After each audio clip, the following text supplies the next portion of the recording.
Hola, ¿qué tal? ¿Cómo están, queridos alumnos del tercer curso de la carrera de Ciencias de la Comunicación de la Facultad de Filosofía? Es un gusto estar con ustedes en la Cátedra de Semiótica y la Teoría de la Interpretación. Hoy vamos a hablar de la materia y tarea de la lingüística, sus relaciones con las ciencias conexas, parte de la obra del lingüista suizo Ferdinand de Saussure.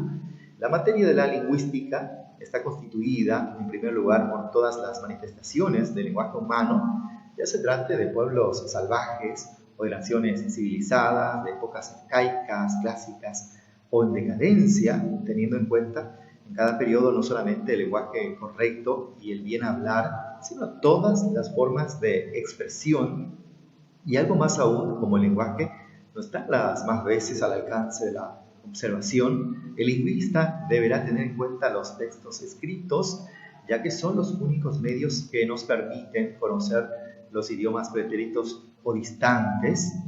La tarea de la lingüística será hacer la descripción y la historia de todas las lenguas de que pueda ocuparse, lo cual equivale a hacer la historia de las familias de lenguas y a reconstruir en lo posible las lenguas madres de cada familia, buscar las fuerzas que intervengan de manera permanente y universal en todas las lenguas y sacar las leyes generales a que se puedan reducir todos los fenómenos particulares de la historia, deslindarse y definirse ella misma. La lingüística tiene conexiones muy estrechas con varias ciencias y unas les dan datos, otras se los toman, los límites que las separan de ellas no siempre se ven con claridad. Por ejemplo, la lingüística tiene, para diferenciarse cuidadosamente de la etnografía y de la prehistoria, donde el lenguaje no interviene más que a título de documentos, tiene que distinguirse también de la antropología, que no estudia al hombre más que desde el punto de vista de la especie, mientras que el lenguaje es un hecho social, pero tendremos entonces que incorporarla a la psicología. Es la pregunta que formula este autor: ¿qué relaciones existen entre la lingüística y la psicología social? En el fondo, todo es psicológico en la lengua, incluso sus manifestaciones materiales y mecánicas, como los cambios fonéticos,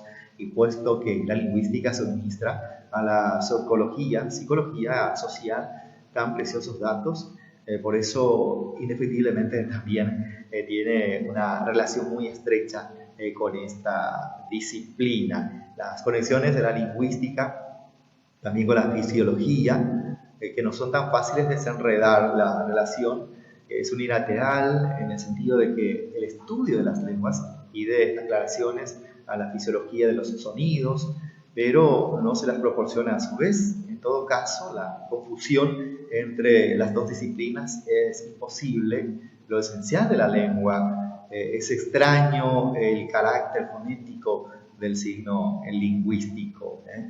En cuanto a la fisiología, ya hemos llegado a un acuerdo seguro, es netamente distinta a la lingüística, a pesar de los puntos de contacto de las dos ciencias y de los servicios mutuos que se prestan a ambas ciencias.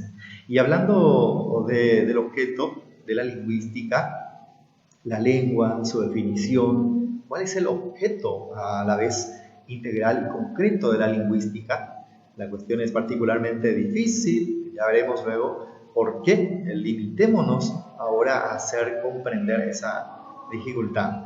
Otras ciencias operan con objetos dados de antemano y que se pueden considerar enseguida desde diferentes puntos de vista. No es en la lingüística. Alguien pronuncia la palabra española, por ejemplo, desnudo. Un observador superficial se sentirá tentado de ver en ella un objeto lingüístico concreto, pero un examen más atento hará ver en ella sucesivamente tres o cuatro cosas perfectamente diferentes según la manera de considerarla, como sonido, como expresión de una idea, como correspondencia del latín, disnudum, etc. Lejos de preceder el objeto del punto, o sea, punto de vista, se diría que es el punto de vista el que crea el objeto, y además nada nos dice de antemano que una de esas maneras de considerar el hecho en cuestión sea anterior o superior de las otras. obras.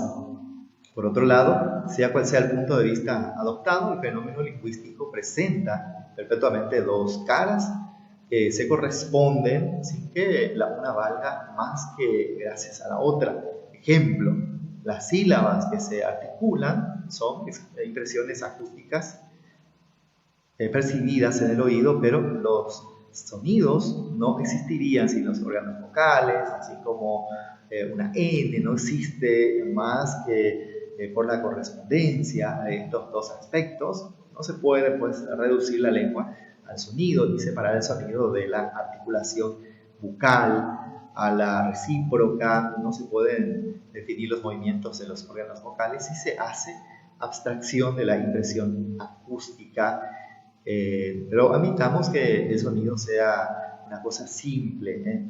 Entonces, que es el sonido el que hace el lenguaje, no es más que el instrumento del pensamiento y no existe por sí misma. El lenguaje tiene un lado individual también y un lado social, y no se puede concebir el uno sin el otro. Y por último, en cada instante, el lenguaje implica a la vez un sistema establecido y una evolución. Y siguiendo este fragmento de la obra de Ferdinand Saussure, también vamos a hacer una pequeña distinción entre los términos lenguaje y lengua.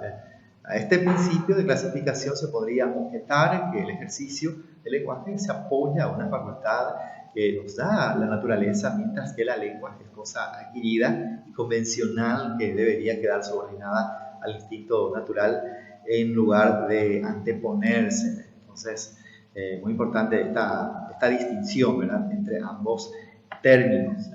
También hablemos un poquito de lugares donde se desarrolla la lengua y donde tiene que generarse, se da en definitiva en la interacción entre dos o más individuos. Entonces es parte de esta obra que comparto con ustedes. Muchísimas gracias por recibirme, y al término de la observación de este material didáctico también van a acceder a unos materiales que está disponible en esta clase número 8 y luego la tarea. Muchísimas gracias.